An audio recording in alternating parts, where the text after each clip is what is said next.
안녕하세요. 리치캣입니다. 저에게는 투자 관련해서 세 분의 부자 멘토님이 계시는데요. 이전 영상에서 잠깐씩 언급은 했었던 분들입니다. 오늘은 그 중에서도 청담동 부자 언니에 대해 이야기해 보려고 합니다. 제가 20대 중반일 때 이 언니를 알았으니까 거의 20년을 알고 지낸 사이입니다. 간단히 소개를 드리자면 강남에서 오랫동안 사업을 한 사업가이자 투자자인데 몇 년 전 사업은 은퇴를 했고 투자는 계속하고 있는 분입니다. 이 청담동 부자 언니는 누가 들으면 거짓말이다, 세상에 그런 사람이 어디 있냐고 말할 정도로 부동산, 주식은 물론 금, 은, 코인 투자까지 정말 다양한 종류의 투자를 성공적으로 하고 있는 분입니다. 부동산 투자도 국내는 물론 해외 부동산도 투자하고 있고 또 일반 부동산 매매도 하지만 경매도 아주 전문적으로 하는 분입니다. 제일 놀랐던 건 모두가 금 투자에 열광할 때 이 언니는 저에게 이럴 때는 은을 사둬야 하는 거야 라고 말하며 은바를 모으더라고요. 욜로로 살던 당시에 저는 언니가 이렇게 좋은 투자 방식을 알려줄 때마다 늘 그랬듯 한 귀로 듣고 한 귀로 흘려버렸죠. 그 일이 있고 얼마 지나지 않아 언니는 코로나 시국에 평소 모아두었던 금은 물론 은바 투자로 아주 큰 이득을 보기도 했습니다. 그리고 몇 년 전에 이더리움 채굴기에 투자해서 물론 채굴 속도가 현저하게 떨어지긴 했지만 큰 수익을 얻고 있습니다. 20년 동안 저는 이 청담동 부자 언니의 수많은 투자 성공 스토리를 바로 옆에서 보지 않았겠어요. 그럼에도 놀기 바쁘고 쓰기 바빴던 과거의 저는 언니의 조언을 전혀 귀담아 듣지 않았답니다. 이건 제가 엄청나게 후회하는 부분이면서도 한편으로는 과거에 제가 이해되는 부분이기도 합니다. 투자, 부동산, 주식, 언니가 해주는 그런 이야기, 그러니까 부자 되는 법, 돈 버는 법, 투자하는 법, 이런 것들은 어떤 제가 모르는 다른 세상에 선택받은 특정 부류의 사람들 이야기 같았지 저 같은 평범한 사람에게 적용될 거라고는 그러니까 전혀 현실적으로 와닿지가 않았었어요. 내가 그들과 같은 수준이 될 수 있을 거라고는 상상조차 하지 않았었죠. 경제에 대해 전혀 모르고 살던 제가 어떻게 투자에 관심을 가지게 되었는지 이전 영상을 보신 분들은 아시겠지만 만약 스스로 어느 정도 각성의 순간을 가지지 못했다면 아마 지금도 똑같은 모습으로 아주 궁핍하게 그렇지만 겉은 화려하게 살고 있겠죠.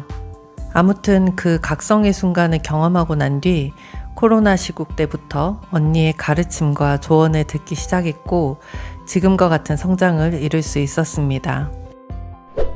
그런데 말입니다, 여러분. 누가 들으면 꾸며낸 인물이라고 할 정도로 이렇게 투자를 잘하는 청담동 부자 언니가 이제 겨우 주식 투자 5년 정도 한 저에게 부러워하는 딱 한 가지가 있어요. 제가 업무상의 이유로 이곳저곳 발령이 자주 나서 요즘에는 전화통화를 주로 하거든요. 그때 언니가 나도 너처럼 배당 투자를 좀 해둘 걸 그랬다 하는 거예요. 참고로 언니는 단타를 하며 수익을 내는 투자자가 아니고 우량주를 중장기 투자하는 스타일의 투자자입니다.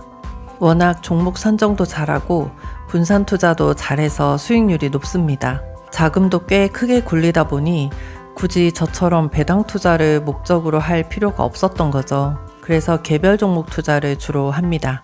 아무튼 그날 통화하면서 언니는 평소 잘 하지 않는 배당 투자의 필요성에 대해 이야기했었어요. 기억하시겠지만 금년 초는 정말 주식시장이 안 좋았었잖아요. 투자 금액이 워낙 크다 보니 하루에 몇 천에서 크게는 억 단위로 손익이 움직인다는 거예요. 언니는 젊었을 때부터 투자를 했었거든요.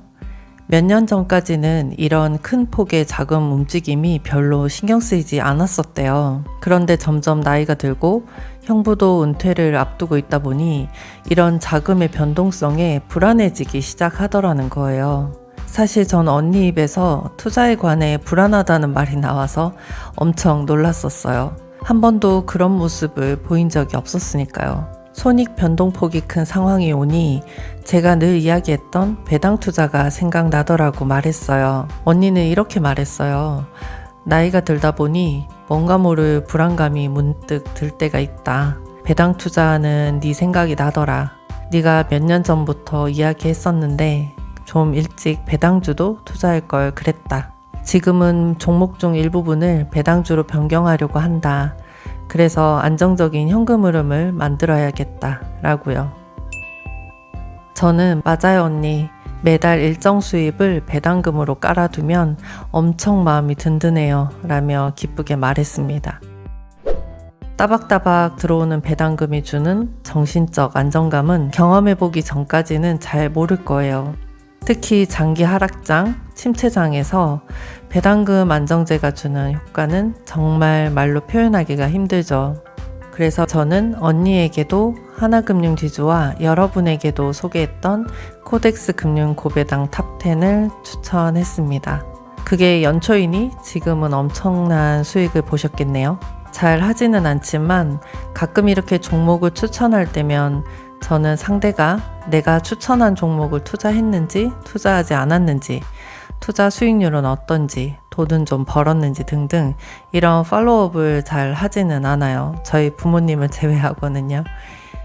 추천을 한 딱 그때까지가 저의 몫이고 나머지는 상대의 선택이니까요. 배당 투자는 최대한 어릴 때부터 하는 것이 좋다고 생각합니다.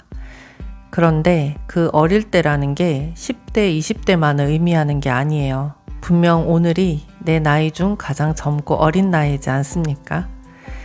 이제 은퇴 앞둔 이 나이에 배당 투자 늦은 것 아닐까요? 라고 댓글 주는 분들 많으세요.